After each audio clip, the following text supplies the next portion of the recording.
ગોત્રી તળાવમાં ગટરનું પાણી છોડાતા દુર્ગંધ, સ્થાનિકોમાં આક્રોશ। વડોદરાના ગોત્રી ગાર્ડન નજીક આવેલા ગોત્રી તળાવમાં ગટરનું પાણી છોડાતા સમગ્ર વિસ્તારમાં ભારે દુર્ગંધ ફેલાઈ છે।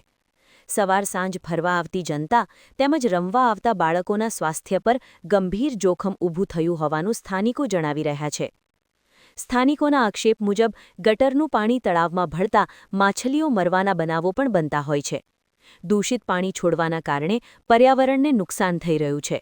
સાથે સાથે આજુબાજુના રહેવાસીઓમાં રોગચાળો ફેલાવાનો ભય પણ સતાવી રહ્યો છે। આ મામલે વડોદરા મહાનગરપાલિકાની ગંભીર બેદરકારી સામે સ્થાનિકોમાં ભારે નારાજગી જોવા મળી રહી છે। આ વિસ્તારના સામે કોર્પોરેટર રહેતા હોવા છતાં સમસ્યાનો કોઈ નિકાલ ન થતાં લોકોમાં રોષ ફાટી નીકળ્યો છે। સ્થાનિકોએ ચેતવણી આપી છે કે જો તાત્કાલિક કાર્યવાહી નહીં થાય તો ગાંધી ચિંધ્યા માર્ગે આંદોલન કરવામાં આવશે। વડોદરા મહાનગરપાલિકાનું ગાર્ડન આવેલું છે પશ્ચિમ વિસ્તારમાં। એની બાજુમાં ગોત્રી તળાવ આવેલું છે। ગોત્રી તળાવમાં ગટરનું પાણી છોડવામાં આવી રહ્યું છે।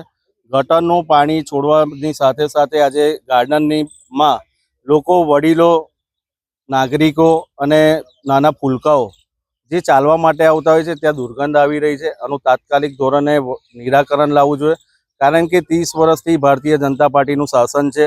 અધિકારીઓ એ જોઈને મલાઈ ખાઈ રહ્યા હોય એવું લાગી રહ્યું છે, કારણ કે અધિકારીઓ બી કોર્પોરેટરનું સાંભળતા નહીં।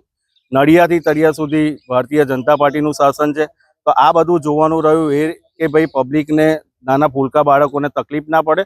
અને જ્યારે સાંજ પડે છે ત્યારે મચ્છરનો ઉપદ્રવ એટલો હોય છે કે લોકોના ઘરમાં ઘૂસી જાય છે અને લોકો બીમારીમાં જઈ રહ્યા છે। તો આનું તાત્કાલિક ધોરણે આનું નિરાકરણ લાવવું જોઈએ અને જે બ્યુટિફિકેશનના નામે જે કરોડો રૂપિયા ખર્ચાઈ રહ્યા છે એ પ્રમાણે કામગીરી થવી જોઈએ। આ જોઈ રહ્યા છો કે આ તળાવની દુર્દશા એટલી ખરાબ છે કે લોકોને અહીંયા ચાલવું બી મુશ્કેલ પડી રહ્યું છે। આનું તાત્કાલિક ધોરણે આનું નિરાકરણ લાવવું જોઈએ।